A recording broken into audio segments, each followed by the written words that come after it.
Hello guys! Amazing day po sa bawat isa. Panibagong araw, panibagong pagpapala na galing sa ating Panginoon.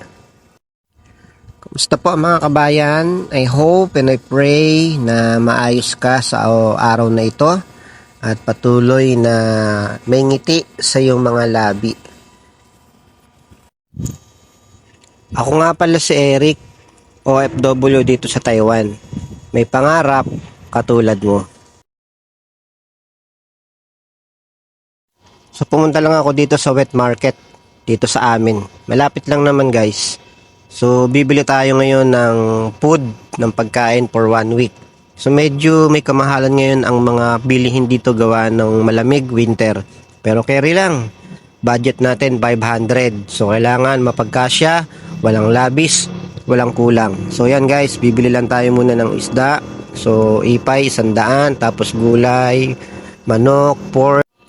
So kaya sa mga idol natin dyan, mamalengke na rin kayo. So nagluluto kasi ako sa dorm, gawa na pwede naman kami magluto, yun lang yung mahalaga.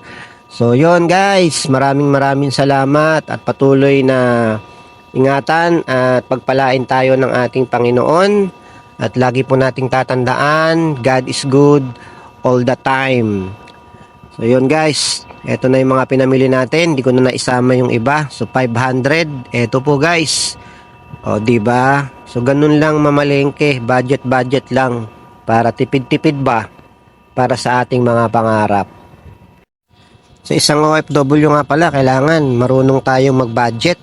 So, kailangan alam nating i-budget yung ating mga sinasahod para alam natin kung saan ito napupunta. Ganun lang para makaipon tayo guys. Maraming salamat. God bless you. Thank you for following and like. Salamat po sa panonood.